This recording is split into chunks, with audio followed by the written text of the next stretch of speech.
Okay, so real quick, just a quick intro here basically. This is an extended version of my how to build a raised bed video that I did a year ago. That video is about a 10-minute summary of basically how I did these beds. But over the past year, I've gotten a lot of more questions from viewers, and I wanted to do something that was more extended and more detailed and answered a lot of those questions that came up, or even a couple of things that I left out of the original video. So this is a much more comprehensive, encompassing, detailed video than the original. I'll put a link below for the original video, which is much shorter. This is going to be a long video, probably 40-45 minutes if you want to, watch that whole thing. But if you just want a quick summary on how to do it, I have the 10-minute video as well, and I will put that link below. I will also, for this video, I will be putting timestamp chapters in. So if there's a section that you don't want to see me go over or ramble on about, you can just click ahead to the sections that are most beneficial to you. So here's the video. Thanks for watching. Check it out. So basically what I'm doing now is I'm expanding our garden to include 4 more raised beds. My old raised beds I did in the last video were 24 feet long by 4 feet wide, and they're approximately 2 feet high.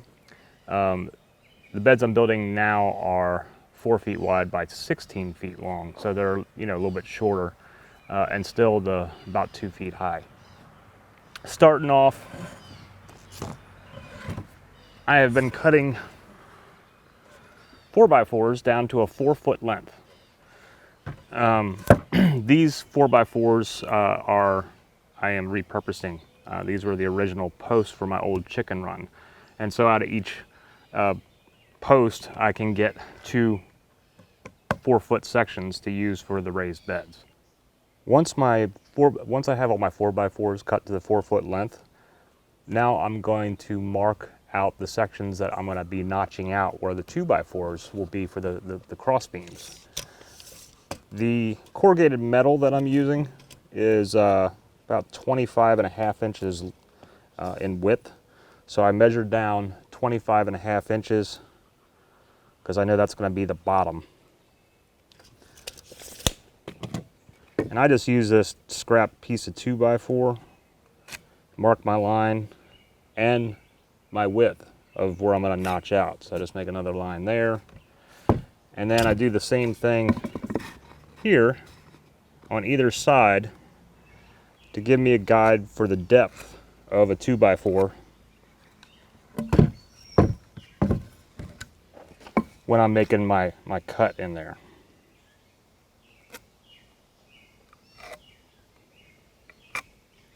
So now I know once I get this all notched out, 2x4 is going to sink right down in there.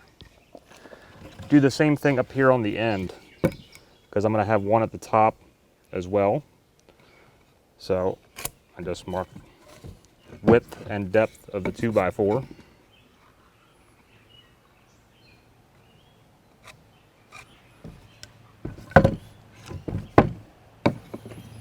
And this is just a basic guide. It doesn't have to be completely perfect, just so that I know how deep to make my cut. And so now my board's marked out, top and bottom. This section that for here is what's going to be sunk into the ground. And then this section here, from here up to the top, is where the actual metal walls of the bed will be with the 2 cross beams that come across here. I cut it with a reciprocating saw, but first I need to get it locked down here with my clamps. Otherwise it'd be bouncing all over the place. Then I'm going to make my first 2 cuts.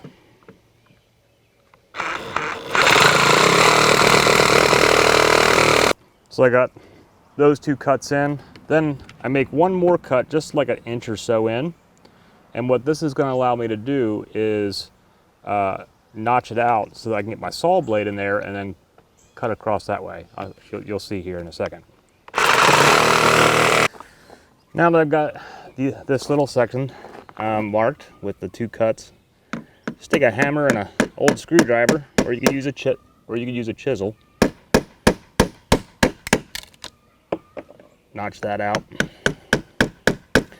Sometimes the whole part will pop right out. Sometimes you gotta mess with it a little bit. So see, now I've got this open cut here. My saw blade will fit right in there to now clean out the rest of the notch.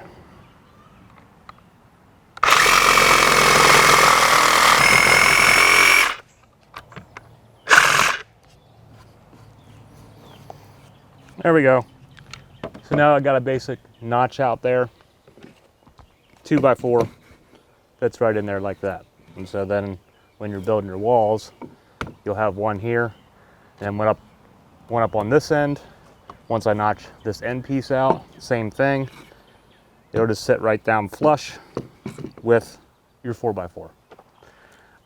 You could probably screw the 4x4 directly on top of here. I did that when I built my first ever bed, but I found that sinking these in like this or notching them out and putting them in just gives it a little bit more strength, and it kind of has a nicer look to it because everything's flush.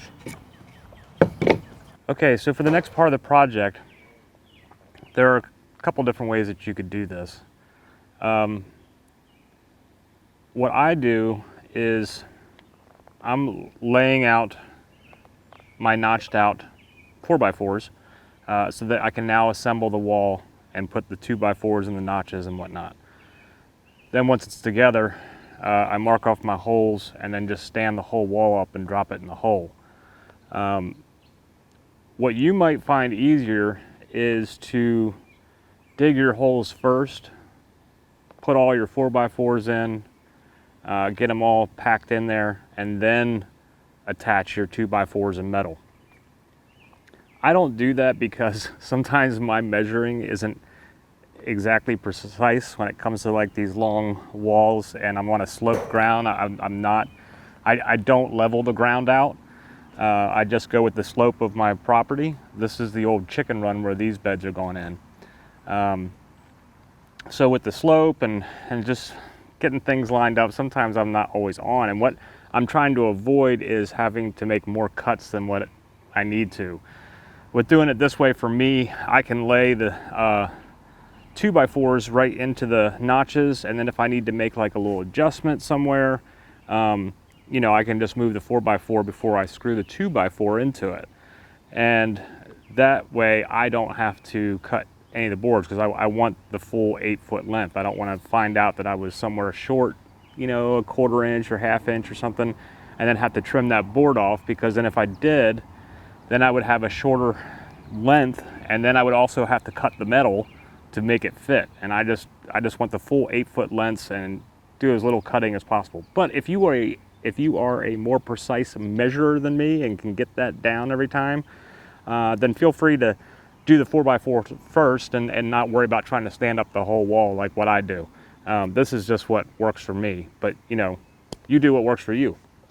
This is just a guide of possibilities of what you can do in your garden.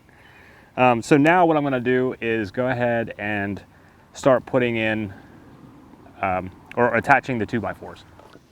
Also, before on the original video, I was building these up in my driveway and then dragging them down to the garden area for the other beds. That's because I didn't have enough room really to work down in the bed with other beds, or down in the garden with other beds in there and other plants growing and stuff. Now here, I can build it right here on site because I have a lot more room to work in this area than I did in the garden. So I'm just using this 2x4 scrap piece to mark off where my end board's going to come out, because both of these have to fit in the same notch. So now that I've got that lined up, now I can screw this in.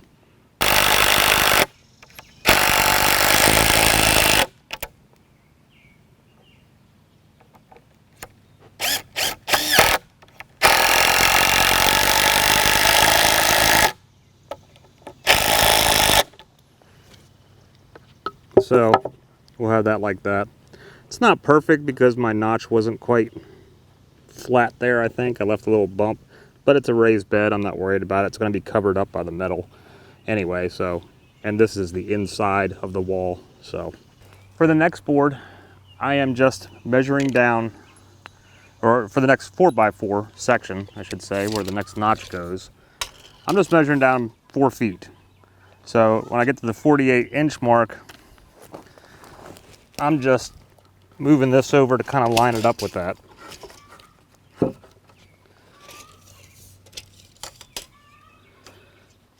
Came over a little too far.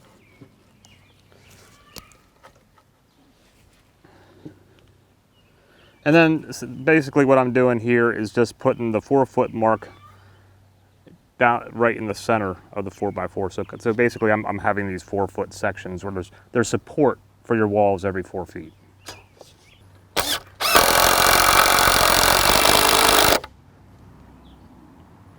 And then when I get to the next one, at the end of the 2x4, again, I'm just using this as a guide, the scrap piece, to give room to put my next board in there. Make sure we're lined up.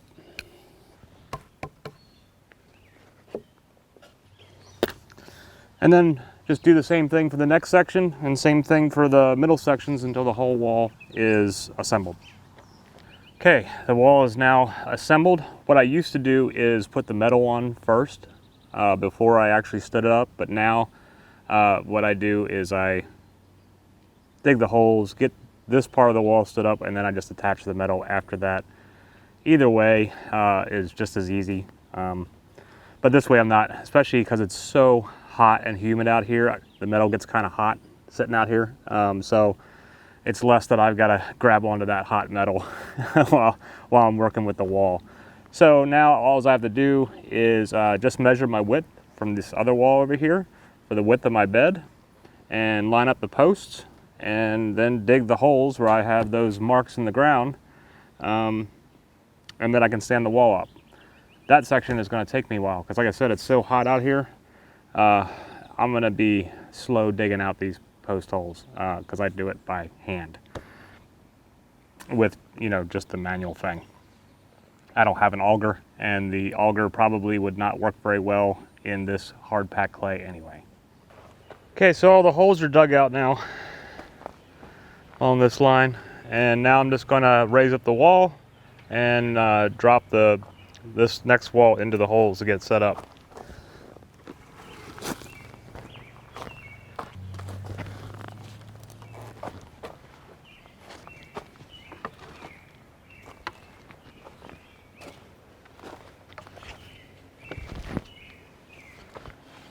And one of my holes is off, but just a hair.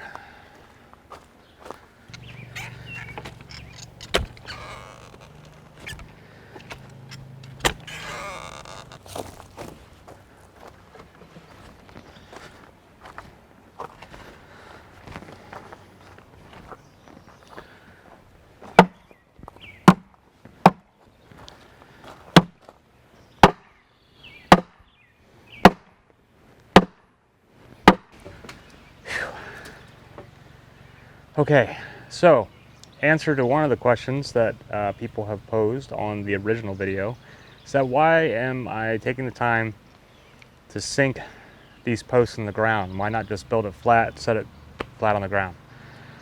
With the height of these things, since they're 25.5 inches off the ground, the weight of the dirt in there can cause your walls to bow. The first bed that I ever built 3 years ago, I didn't sink the posts in the ground. I just built it flat, did it that way, and within probably like a month of filling with dirt and getting plants in there, a couple of rains, sides started to bow out a little bit.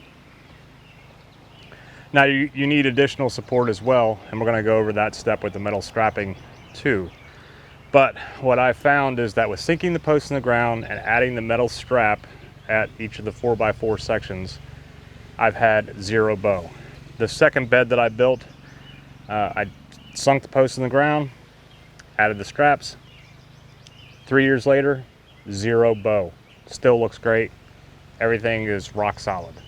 So that's why I sink the posts in the ground along with the addition of the metal strapping, is to give solid support for all that weight that's in there of the dirt. If you have that, you shouldn't have any problems. At least not in my experience. After 3 years, everything's good.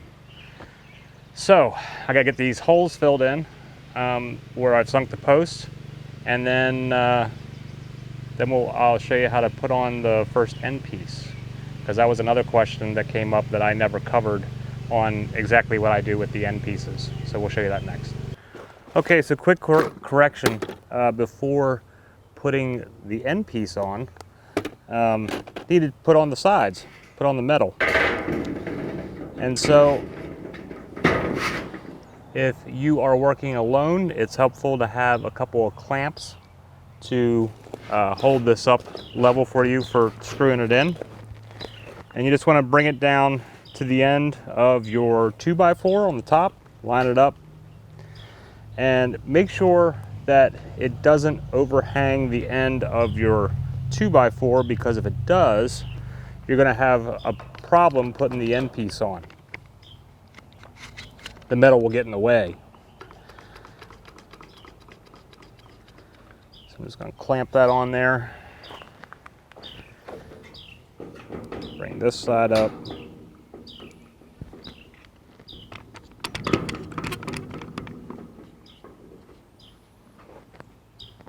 And those clamps will hold that metal up for you.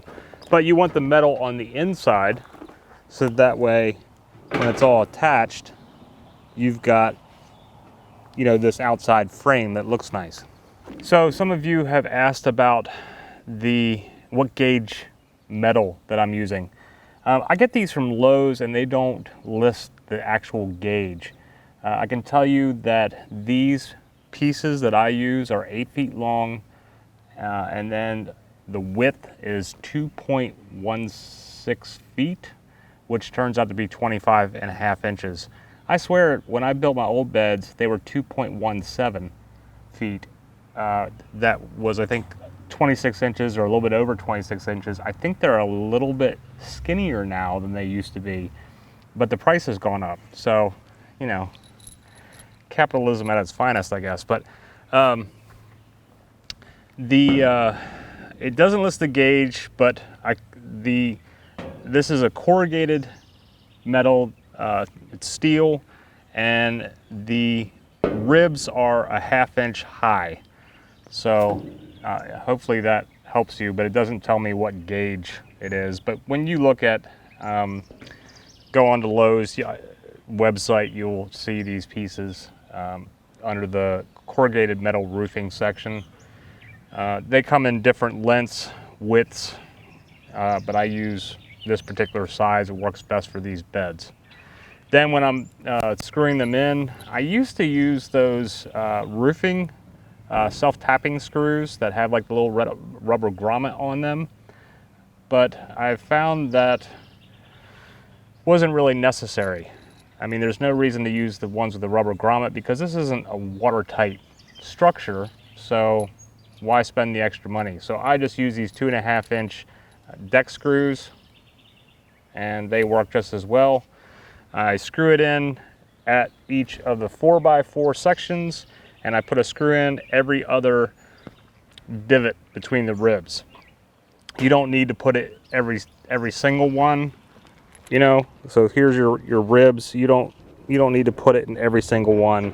Every other one will hold it fine, because you also have to remember you're going to have the weight of the dirt in here that's going to be pushing up against the inside. That will also hold it tight against the walls. So I'm going to get this screwed in, and then we'll move to the end piece. One last thing is that when you are putting these in, because you don't have a rubber grommet, you want to screw it in tight, but you don't want to like really bury it tight, because if you go too far, the screw's going to pop through the metal's going to pop out. So just get it flush against your corrugated metal piece, but no reason to like really drive it deep in there. So what you want to do, because you know I left these gaps here to fit a 2x4 in the notch on either side, you can just attach your 2x4 right up on there so it's in there flush like that. You do one at the top and one at the bottom. Once you have your top and bottom piece on, then you're just going to put in some side supports for the metal. Just measure and cut it to the length that you need for the height of your bed.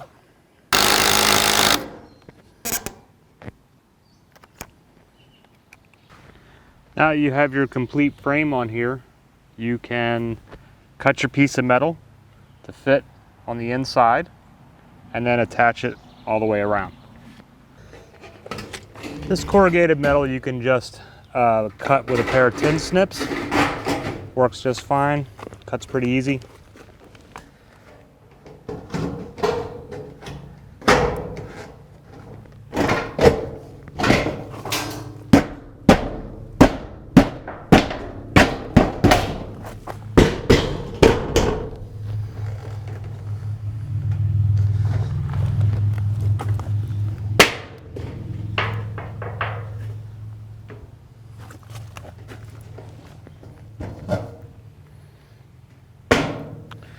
And then you can attach it the same way with the screws. Although actually, because I'm not got into 4x4s, the screws I have, the 2.5 inch, are going to be too long, and they would come out through the other side of this 2x4, which we don't want. So what I've been doing, because I don't have shorter screws with me, but I do have leftover joist hanger nails. And so I've been using those to attach the end pieces. But you could just use a shorter screw, or the joist hanger nails work just as fine as, you know, as well.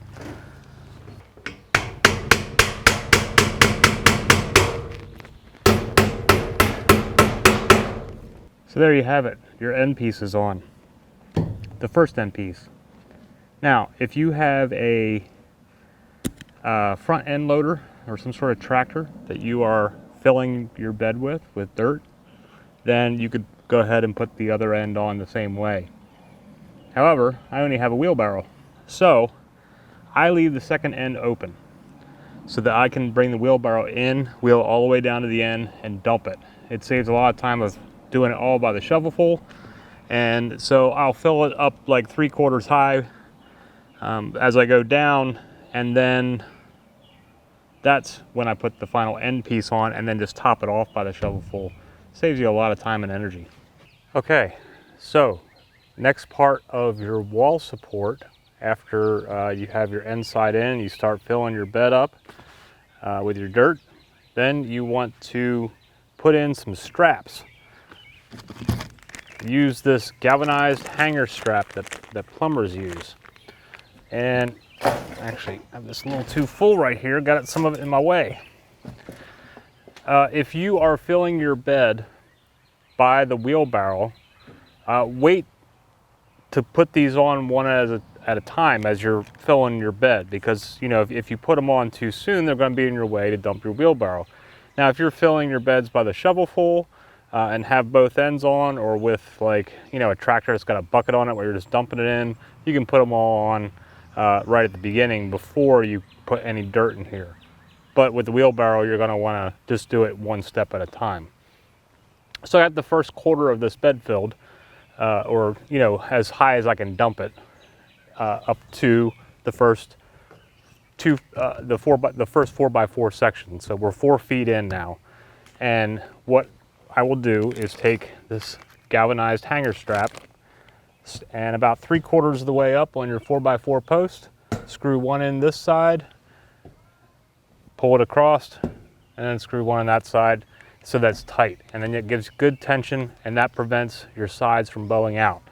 Now, the reason why I do this, both with sinking the post and adding the galvanized strap, is because there's a lot of weight on these walls with a bed this high. It's about 25.5 inches high plus your top board, but your dirt comes up pretty high, and that's a lot of weight pushing up against the sides. especially, you know, when it rains or when you're watering, as the dirt gets wet and more compacted, it's going to want to push against the sides. If you don't have enough support with your post sunk in the ground and your strapping, then over time it's going to bow out. And so this is what avoids that. If you are doing a shorter bed, I have beds that are half this size that were just wood, where I just had a 4x4 post every 4 feet, and they were maybe about 18 inches high. I didn't sink the posts. They're just flat on the ground, no straps, whatever. Those have never bowed. But as you get higher, I'd say than 18 inches, you will probably experience some bow if you don't give them enough support. So I'm gonna get this strap in.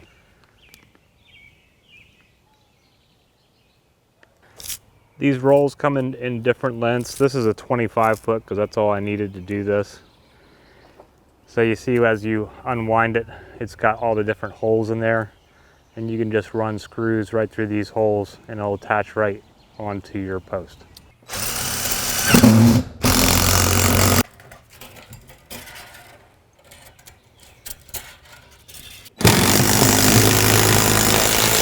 Once you have this attached, you just trim it off with a pair of tin snips, and then you continue on down, fill your next 4-foot section of dirt. When you get to your next 4x4, do the same thing until you're done.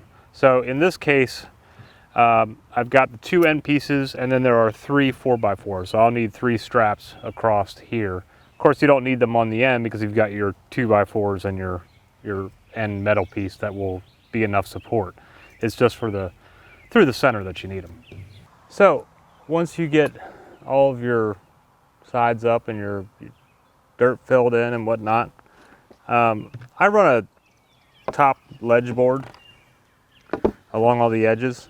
Just kind of protects, you know, because there's still some metal here, even if you have it below your wood frame. You know, it just kind of covers up that edge. These boards make it easy to, you know, you can sit on them, you can set baskets on them while you're working on your plants, doing weeding, whatever. Kind of an aesthetic thing, just kind of finishes off the bed. Not completely necessary, but it just kind of is a finishing point. I put the end pieces on first. These are just 1x6s. Do the end pieces on, and then I just do the sides. And basically what I normally do is I will cut the 1x6 2 inches longer than what I need for the edges, so that way you get a 1-inch overhang on either side.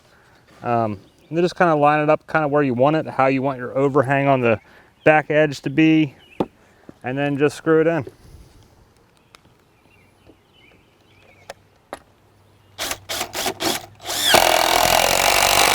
So once your top boards are on, then you're pretty much done, unless you want to add trellising. And I'll show you some quick updates on trellising next. But for the beds themselves, top board is really the last thing that you have to do.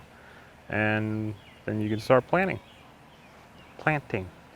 So these new beds I just built, I'm not adding any trellises right now, but this is to give you an idea of what type of things that you can do with trellises in your raised beds. This is a cattle panel trellis, and it is just zip tied to T-stakes. I run T-stakes about every 4 feet or so, depending on the size of your cattle panels and whatnot. But you know, every few feet I put in basically right in the center of the bed. Stick a T-stake right in the dirt, get it down in there, and then put your cattle panel trellis up against it and just zip tie it right on there. Use some heavy duty zip ties so that way they will last you a while. I use both straight 8-foot sections for like some of the long parts of the bed, and then I also get 16-foot cattle panel trellises that I then hoop over.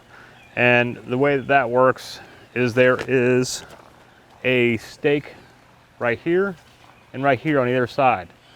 You just bend that cattle panel over, which it's pretty easy for the most part. Depending on your strength and size, you might be able to do it by yourself. It does tend to want to flip around a bit on you, but they're not too bad to get bent in. And I put it on the inside of the stake, just kind of get it up against it, pull it over, put it on the other side, up against that stake, position how I want it, and then I run the zip ties through and zip tie it on. It is easier if you've got two people to help you get it positioned, for sure. And then you can grow whatever you want, you know, over these things. These are the Chinese long beans, and they do a really nice job of filling the whole trellis within, normally by the end of June, these are full. In the back, I've got scarlet runner beans, and those fill up really well. I've done butternut squash, Kajari melons, and other types of squash. I've done, you know, so anything it will support. I mean, you couldn't do watermelons, but they'll support probably anything 6 pounds or less of squash, the size of the squash, not overall. But they do a really good job of filling out your bed and supporting the kind of produce that you want to grow. Fill for the beds. This has come up like, what do I put in my beds?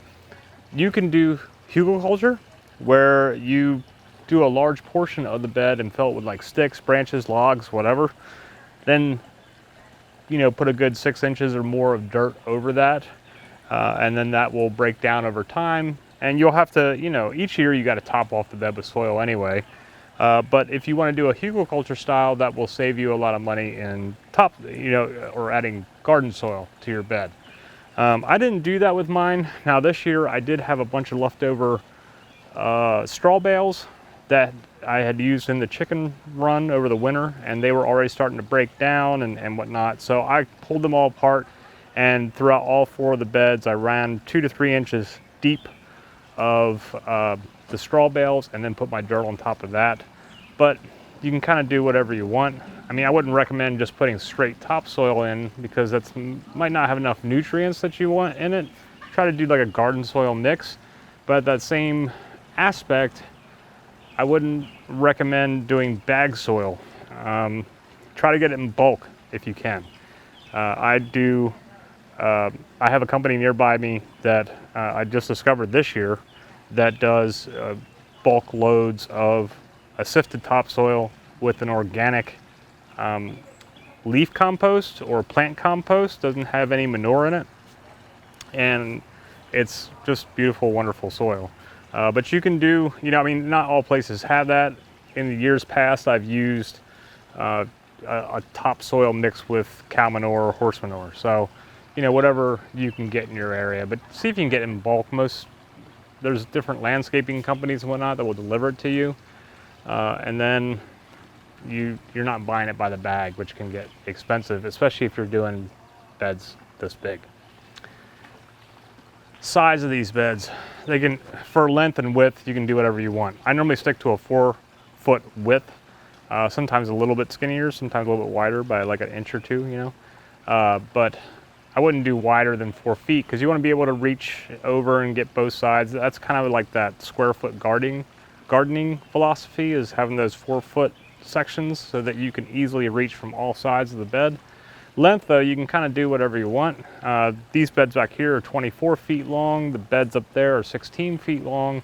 And then I have some smaller beds that are 8 feet long as well. So, and you can even do 4x4. It's whatever fits your gardening space and needs. You can grow whatever you want in these things. Same thing that you would plant in the soil, you can plant in these. Or directly in the ground, you can plant in these. Is it necessary to have them this high? I mean, these are 25.5 inches high plus top board. So let's just say 26 inches high.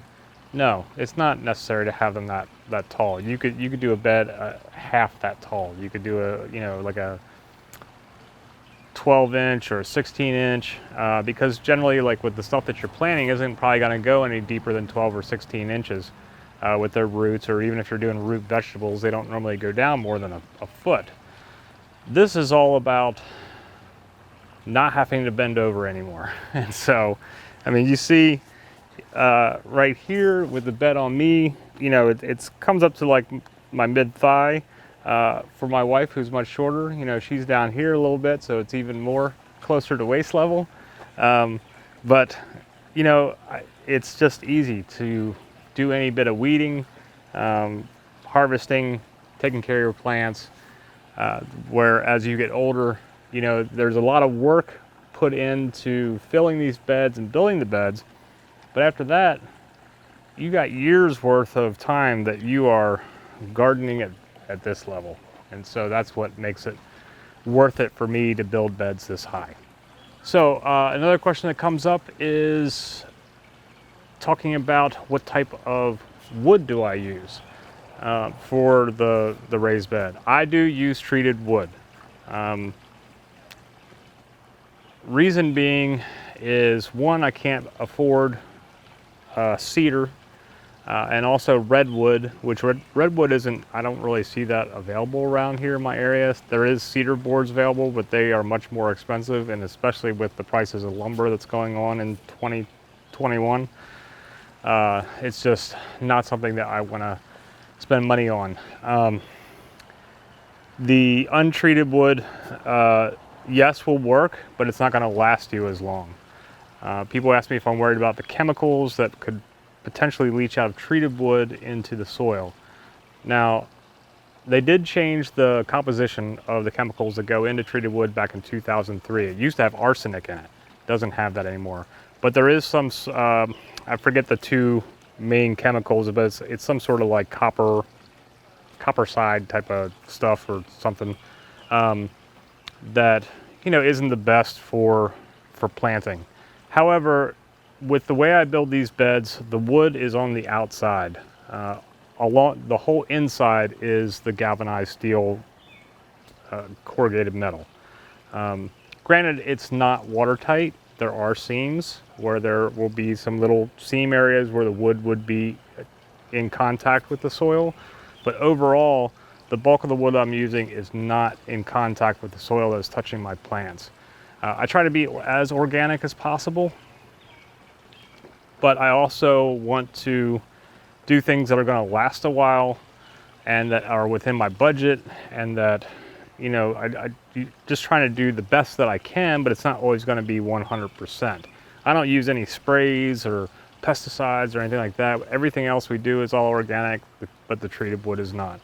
And if you want to be a certified organic grower that you're going to sell at the market as a certified organic grower, you cannot use treated wood for your beds at all. I'm not a certified organic grower. I grow with the most organic methods as I can. And this is the one area where I'm okay with it not being 100% organic. I think that the effect on the environment and my plants and my produce is minimal to none. So I'm okay with that. But you choose what you know, the way that you want to go. I do not stain the wood with conventional stains to kind of offset that treated wood thing. I do stain them with linseed oil, which is an organic product, and that will not hurt your plants or produce or anything. You can stain the beds with linseed oil, so that's an option that you can consider. And this is kind of a way to offset. And the other thing that I look at too with the treated wood is that if I use untreated, like say pine, that's gonna rot out in 2 to 3 years, where I'd have to take it out and then replace it all again. That's not being very sustainable either, when I can use a wood that will last me 10 years, you know, before I would have to make any adjustments or changes or switch things out. So I have to consider looking at the chemical makeup versus how much wood am I going to use, how many trees are going to get chopped down so I can build more beds, kind of thing. So yeah, it's kind of that balance thing, but you make the decisions that work for you. So that's about it. I think I covered all the questions that have come up over the past year from my original video. But if you have more questions, feel free to put them in the comments below, or drop us an email at oneseed1world@gmail.com. Thanks for stopping by, checking out the video, and I hope your builds or your gardens or projects, whatever that you're doing in your neck of the woods, are going fantastic, and we will see you again soon. Have a great day. Namaste.